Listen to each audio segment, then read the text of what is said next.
우리 함께 나눌 말씀 요한복음 1장의 말씀입니다.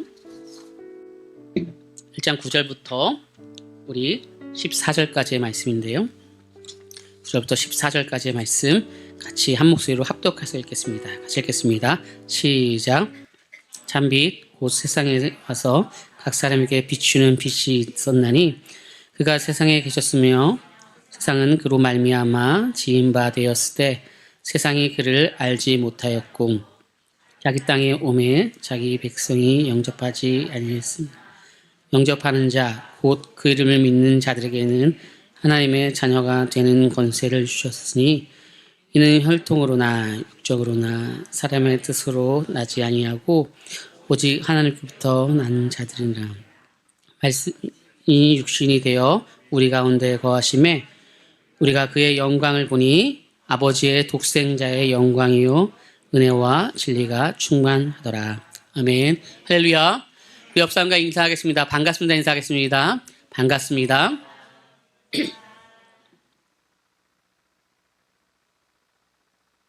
오늘 이 말씀의 대표적인 구절이 많이 있지만 1장 12절의 말씀이 많은 사람들이 또 암송하고 또 좋아하는 말씀입니다. 그런데 이 말씀이 실제적으로 이루어진 날이 있어요. 지난주에 우리가 보물찾기를 이제 2주에 한 번씩 주일날 나가고 있는 거 알고 계신가요?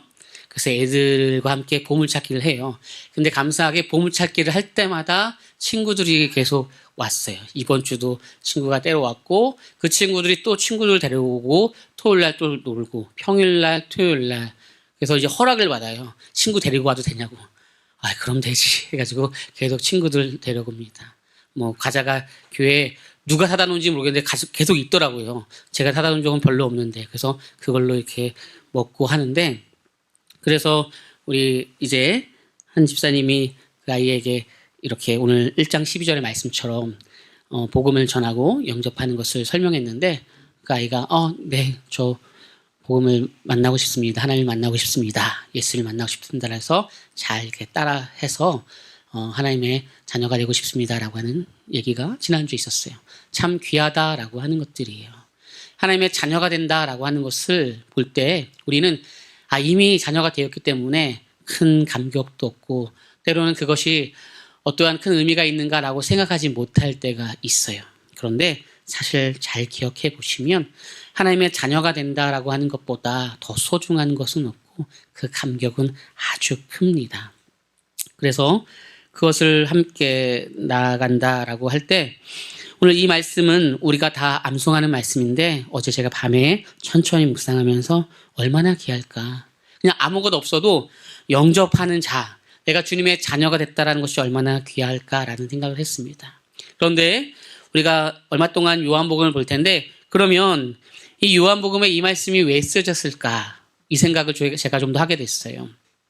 요한복음이 이제 전체적으로 볼 때 마태와 마가와 누가복음은 이제 AD 한 70년경에 쓰여졌어요. 약간의 차이가 있지만 그런데 요한복음은 AD 90년경 정도에 쓰여졌어요. 그러니까 세계 복음서라고 하죠. 복음서가 이미 공간복음, 마태, 마가, 누가복음이 쓰여지고 나서 최소 한 20년 정도 시간이 흐른 후에 요한복음이 쓰여졌어요. 그리고 요한은 예수님의 그 12제자 중에 있거든요. 그렇기 때문에 사실은 안 써도 사람들이 당신 예수님의 제자잖아 라고 다 안단 말이에요. 굳이 말할 필요가 없습니다. 그리고 요한은 나이가 약 한 90세 정도가 가까이 됐기 때문에 이제 무엇인가 기억을 할 때도 힘든 시간이 됐어요. 그러면 마태복음, 마가복음, 누가복음이 부족해서 요한복음 썼는가? 아니라는 거예요. 요한복음만에 특별히 써야 되는 이유가 있고 메시지가 있다는 것이죠. 그것은 무엇이냐면 마태복음과 마가복음과 누가복음은 예수님은 누구신가를 설명했어요. 예수님은 이런 분이야 라고 하는 것을 설명을 했어요. 그런데 1세대가 끝나고 이제 2세대가 넘어가면서 3세대까지 가니까 이런 문제가 생기는 거예요. 그 예수님이 금방 온다 그랬잖아요. 근데 왜 예수님이 아직 안 오시죠? 그리고 1세대가 다 이제 죽게 되었죠. 그리고 2세대가 이제 죽게 되는 상황이 오죠. 그러니까 이제 요한이 펜을 들어서 예수님이 누구신지에 대한 논쟁도 중요하지만 정말 중요한 것은 예수님을 믿을 것인지 말 것인지. 이미 너희들이 마태복음, 마가복음, 누가복음을 통하여서 예수님에 대해서 충분히 들었잖아. 그러면 이제 예수를 믿고 새 생명을 가지고서 살아갈 거야, 말 거야? 이 질문을 하고 있는 것이죠. 그래서 나중에 보면 알겠지만 요한복음 20장 31절이 요한복음의 기록 목적이라고 하는데 그 기록 목적은 이것이거든요. 믿어서 생명을 얻는다라고 하는 것이죠. 내가 온 것은 너희들에게 진짜 영생, 진짜 생명을 주는 것이 있는데 너희들이 1대째, 2대째, 3대째 믿는 것도 아는데 그래서 진짜 생명이 있는지, 진짜 그 복음의 감격으로 살아가고 있는지를 물어보고 있는 거예요. 그래서 요한복음 1장 1절은요. 창세기 1장 1절처럼 쓰여지는 거예요. 태초에 말씀이 계신데 그 말씀이 바로 하나님이시고 그 하나님을 통하여서 이제 예수 그리스도가 오셨다는 거죠. 그런데 그 예수님이 하나님이 보내셨다라고 하는 그 시점에 어떤 시간을 통해서 오셨지만 이미 태초부터 예수님은 계셨어요. 성부, 성자, 성령이 이미 태초부터 계셨어요. 그분이 말씀으로 육신으로 우리에게 오셨다라고 하는 것이에요. 그래서 말씀이 나에게 들어온다라고 하는 것은요, 굉장히 신비한 것이고 말씀이 나에게 들어온다는 것은요, 굉장히 우리의 삶에 아주 중요하고 감격스러운 거예요. 그러니까 조금 전에 얘기했던 초등학교 5학년에게 하나님의 자녀가 되는, 아들이 되는 권세가 있어, 넌 하나님의 자녀야 라고 하는 그 말이 사실 아주 중요하고 일평생 그 아이는 그것을 간직하고 살아갈 수 있다는 것이죠. 물론 하나님을 아는 깊이가 점점 달라지겠지만 깊이가 달라질수록 더 깊어질수록 하나님의 은혜를 더 체험하게 되는 것이죠. 그러기에 우리는 무엇이 필요한가라고 할 때 온전한 복음을 이해해야 됩니다. 온전한 무엇을요? 복음을 이해하라. 제가 앞에를 하면 뒤에를 해보세요. 온전한 복음을 이해하라 라고 하는 거예요. 9절과 10절에 보면 참빛 곧 세상에 와서 각 사람에게 비추는 빛이 왔어요. 그런데 이 빛이 어디서부터 왔는지, 이 빛의 그 의미가 무엇인지를 전혀 모르고 있어요. 세상은 알지 못하고 있어요. 이 빛이 왔는데 세상은 알지 못하고 있어요. 그러니까 요한이 1장에 얘기하는 거예요. 너희들에게 이미 이전부터 마태가, 마가가, 누가가 예수 그리스도에 대해서 설명하지 않았느냐. 그런데 그 빛이 왔는데 너희들이 받아들이지 않고 있지 않냐. 그 빛을 통하여서 생명을 얻고 정말로 심도 있게 그 믿음으로 하나님의 나라를 고민하고 예수 그리스도의 그 은혜를 기억하며 성령님의 통치를 생각하며 살아가고 있지 않지 않느냐라고 말하고 있는 거예요. 여러분들, 그 빛이 우리 가운데 왔음을 믿습니다. 그러면 그 빛을 통하여서 내가 한 주간 힘들고 어려울 때마다 아니야, 나에게 있어서는 환경이 바뀌어지면 나는 힘을 얻는 것이 아니라 나에게는 예수 그리스도의 은혜가 있어. 이렇게 고백하길 소망합니다.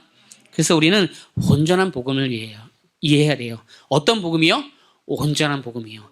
나에게 어떠한 좋은 것을 해결해 주시는 그 영역이 아니라 좋은 거, 나쁜 거, 힘든 거, 죄악, 그 모든 것까지 다 주님께서는 새롭게 하시고 우리를 완전한 사람으로 변화시켜 주시는 은혜가 있을 줄 믿습니다.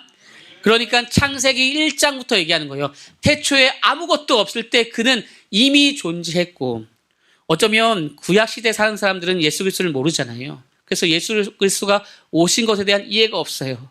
그래서 지금도 싸우고 있잖아요. 전쟁하고 있잖아요. 그렇죠? 너무나 가슴 아파요. 하나님께서 500명을, 1000명을 죽이는 것을 즐거워하시는 분들이 아닙니다. 즐거워하시는 분이 아니십니다. 그런데 구약만 아는 이들이 잘못 착각을 하고 있는 것이죠. 하나님을 전쟁의 하나님으로 착각을 하는 것이요. 하나님께서 때로는 우리의 삶에 오셔서 전쟁을 일으키십니다. 그러나 하나님께서는 우리에게 사랑으로서 또 믿음으로써 소망으로서 우리를 부르시고 결단시키는 것이죠. 이것이 새로운 패러다임이에요.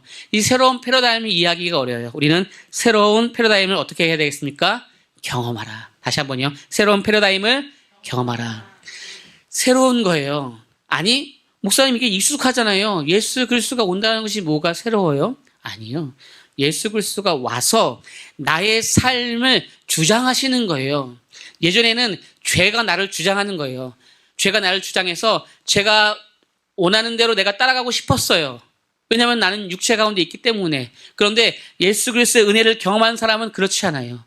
그럴 때일수록 하나님, 저는 연약하고 부족하고 항상 이렇게 넘어지지만 오늘도 예수 그리스도의 십자가가 저에게 너무나 중요합니다. 내일 또 넘어질지언정 오늘 저는 주님의 은혜가 너무나 간절히 필요합니다. 오늘도 저에게 또 다른 동일한 은혜를 허락하여 주옵소서. 이게 새로운 패러다임을 경험하는 거예요. 자, 이게 무엇인지 제가 조금 더 설명해 볼까요? 여러분들 성경책을 보시면 12절의 말씀에 있어요. 우리 12절의 말씀을 한번 암송할 수 있으면 암송해 보고요. 또 따라 읽어 보겠습니다. 같이 읽겠습니다. 시작.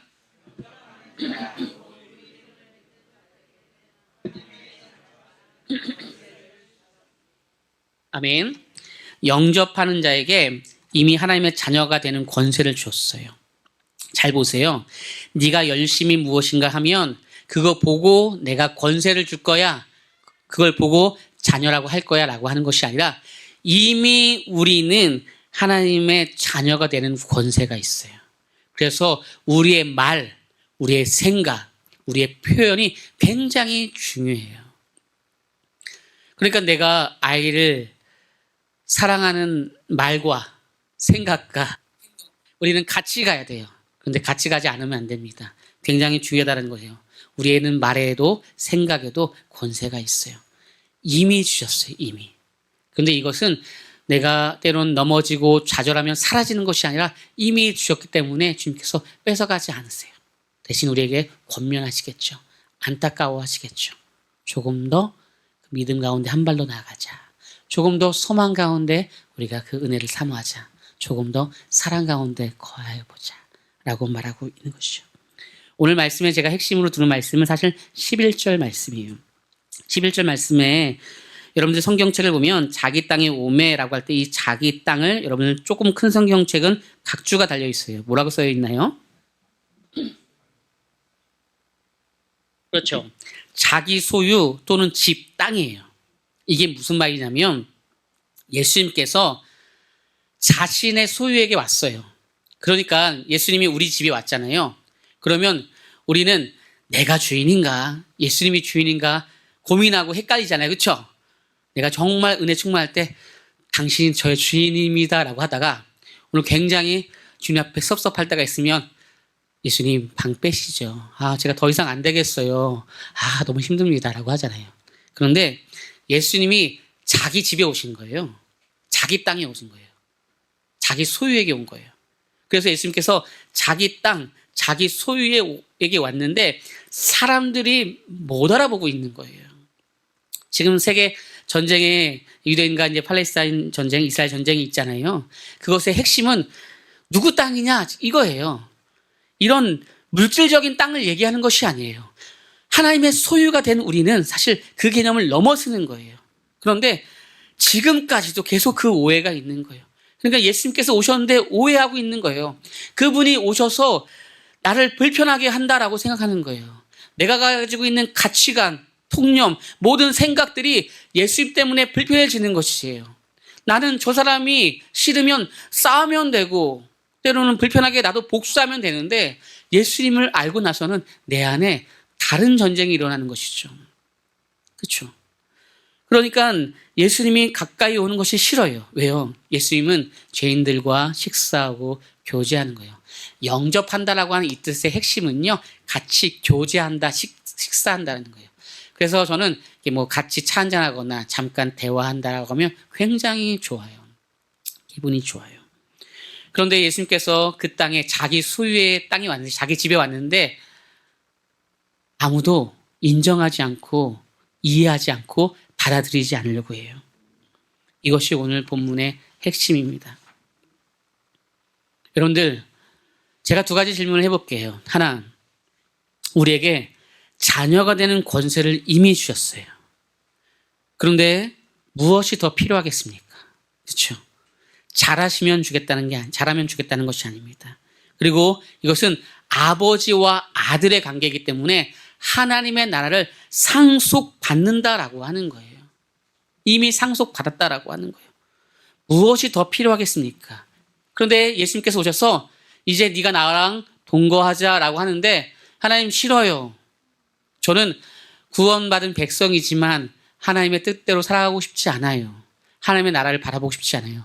제가 죽어서 가는 천국의 개념들만 우리에게 있는 것은 아닙니다. 이 땅에 하나님 나라를 어떻게 살아갈지, 예수 그리스도의 중심적으로 우리는 어떻게 살아갈지, 이것이 온전한 구원의 모든 과정을 이루는 시간임을 믿습니다. 그러기에 예수님께서 우리에게 오셔서 찾아와서 우리를 흔든다라고 하는 것은 불편한 일이 될 수 없어요. 오히려 예수님께서 나에게 오셔서 나의 마음을 흔들어 놓으면 무엇인가 새로운 일들도 있고 나도 굉장히 성장해, 공동체가 새로워져 라고 말하고 있는 것들이에요. 새로워져 라고 말하고 있는 것들이죠. 그러니까 기억하십시오. 예수님께서 우리에게 찾아와서 나에게 놓고 하시는 것은 불편한 일이다, 좋은 일이다? 좋은 일이다 라고 하죠. 지금 3명 정도 대답 안 하셨는데 좋은 일이에요. 나쁜 건 아닙니다. 그러니까 예수님과 동거하는 것들, 예수님이 나에게 오셔서 넌 나의 소유야 라고 하는 것들, 나는 너의 하나님이야 라고 하는 것, 이것 때문에 우리에게 오신 것이라는 거예요. 그러기에 오늘 11절 말씀을 여러분들 굉장히 깊게 마음속에 자리 잡게 생각하시면 좋을 것 같아요. 그분이 나의 집에, 나의 가정에, 내 마음에 오셨는데 나는 받아들이고 있는지, 아니면 여전히 나는 내가 원하는 대로 살고 싶어 하는지. 예수님과 함께 동거하는 거 여러분들 때로는 불편함이 아니라 영광과 평화와 안전함으로 인도할 줄 믿습니다.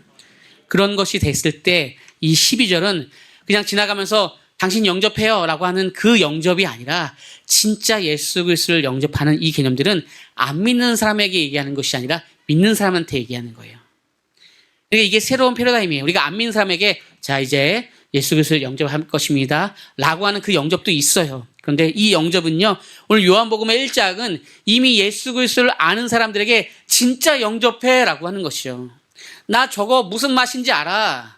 나 저거 어떠한 느낌인지 알아. 근데 먹지 않고 있는 거예요. 누리지 않고 있는 거예요. 그러니까 누리라고 얘기하는 거예요.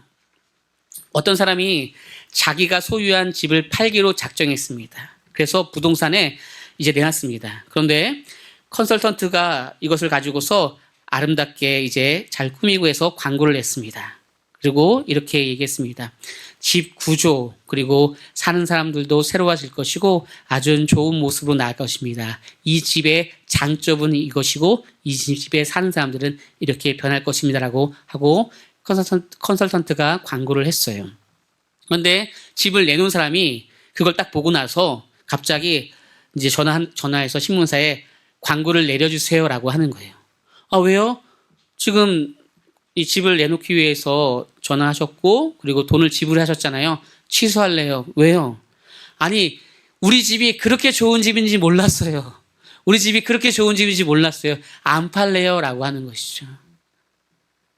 그러니까 내 소유 이 집이 그렇게 좋은지 몰랐던 것이에요. 안 팔래요 라고 하는 거죠. 근데 우리 하나님은 그렇지 않아요. 내 소유 너무나 좋은 사람이야. 내 소유 너무나 아는 사람이야. 내 자녀야. 건들지 마라고 하는 것이죠. 우리는 거기에 하나님의 소유된 백성으로 거룩하고 아름답고 멋지게 살아갈 수 있어요. 그런데 우리는 자꾸 주인을 바꾸려고 해요. 집을 바꾸려고 해요. 그렇죠? 아, 저 집이 더 좋은 것 같아. 아, 저게 더 맞는 것 같아 라고 하는 거예요. 아니요.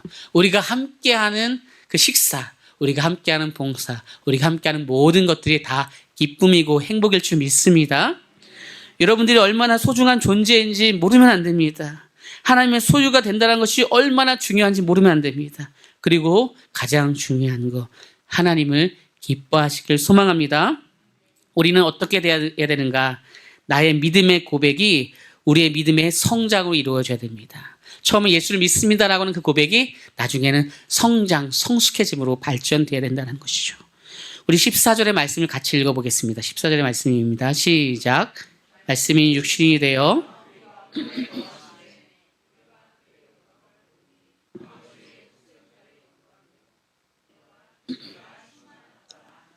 아멘.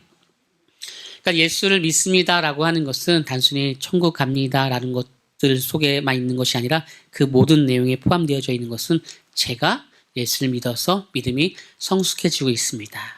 제가 믿음이 성숙해지는 것은 또 다른 사람들에게 전파되고 전염이 되고 있습니다. 좋은 전염이 되고 있습니다. 라고 하는 것이죠.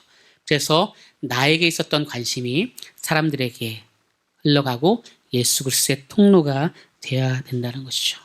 그래서 아이들이 오고 지금도 이제 2개 부서가 1층에서 지하에서 예배를 드리잖아요. 이제 그렇게 예배를 드리면서 나아갈 때 얼마나 감사하고 매주마다 새로운 친구들이 오는 것에 있어서 너무나 감격스럽고 송구스럽습니다. 그 친구들을 이렇게 또 더 잘 하나님의 자녀로 나아가게끔 해야 되는데 저도 더 많은 관심을 갖도록 하겠습니다. 한 아이를 키우려면 혼자서 안 된대요. 한 아이를 키우려면 온 마을이 같이 키워야 된대요. 그래야 걔가 때로는 예의가 발라지고, 그쵸? 발라지고, 좀 더 우더들을 공경할 수 있고, 때로는 힘든 상황들을 이겨낼 수 있고, 때로는 다퉈보기도 하고, 그래서 한 아이를 키울 때 한 가정이 아니라 온 마을이 키워야 된대요. 우리는 그것에 있어서 힘을 다하고 같이 키우고 같이 동역했으면 좋겠다라는 생각을 합니다. 말씀을 어젯밤에 늦게 준비하고 하나하나 생각하면서 마음이 조금 무거운 일이 있었어요. 그것은 우리가 잘 아는 이제 배우, 이제 사실은 이성균 씨가 이렇게 마약을 해서 이제 매스컴상에 올라왔어요. 협박을 받아서 이제 3억 5천 원을 줬는데 더 달라 그래서 이제 경찰에 스스로가 이제 밝히게 되었죠. 다른 경우에는 그냥 그럴 수 있지라고 했는데 아니길 바랬던 부분들이 너무나 많아요. 왜냐하면 그가 나왔던 그 영화나 드라마가 흥행이 됐다라고 해서 얘기하는 것이 아니라 뭐 나의 아저씨 이런 드라마는 정말로 많은 사람들이 인생작이기도 하고 정말로 저런 모습으로 살아가고 싶다라는 생각을 많은 사람들이 했어요.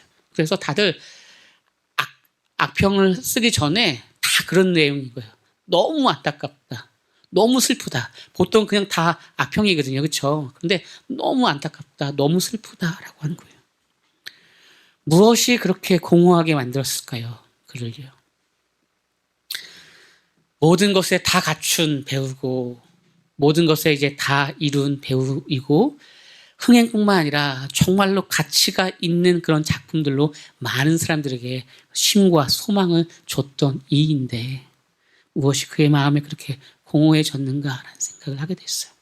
아니를 바라면 좋겠다라고 하면서 계속 시간이 지나도 철저하게 이제 그 사건에 제가 표현하고 설명을 드리겠습니다. 잘못했습니다라는 표현을 하더라고요. 어찌가 됐든 너무나 마음이 힘들더라고요. 최근에 계속적으로 이제 이번 주에도 또 평일날 장애가 있는 부모님이 찾아왔어요. 아이가 이제 3세 지능인데 사실은 아이는 초등학생 다니고 있어요. 수년 만에 만났는데 여러 가지 얘기하더라고요. 제가 요즘에 비전이 생겼어요. 비전은 내가 하고 싶어하는 사역만 하는 게 아니라 그냥 주님께서 열어주시면 그 사역하자. 나는 그냥 내 달란트로 한 이것이 전부인 것 같은데 주님께서 그냥 그거 열어주시고 그렇게 보여주시면 그냥 그거 하자라고 하는 거예요. 그런데 계속적으로 그런 일들이 평일날 오고 다음 주도 또 한번 찾아오겠다. 전혀 연락하고 연결된 것이 아닌데 그렇게 얘기를 하나 하면서 조금 더 내가 마음도 넓히고 세상에 향하여서 어떻게 나아가야 될지 주님 앞에 묵상해야 되겠다. 마음이 정말로 최고치를 올라간 사람도 공허하고요. 나의 삶의 문제가 해결되지 않은 이들은 수년 동안 고통받고 공허하고 어려워요. 때로는 나의 삶에 어려움이 있는 이들이 오히려 더 모든 것을 이룬 이들에게 우리의 눈빛으로 우리의 표현으로 하나님의 복음을 전하길 소망합니다. 그래서 정말로 그렇게 실수한 이들이 다시 회복하는 은혜가 온전히 하나님의 그 은혜 가운데 하늘 소망을 바라보는 은혜가 우리 가운데 있기를 소망합니다.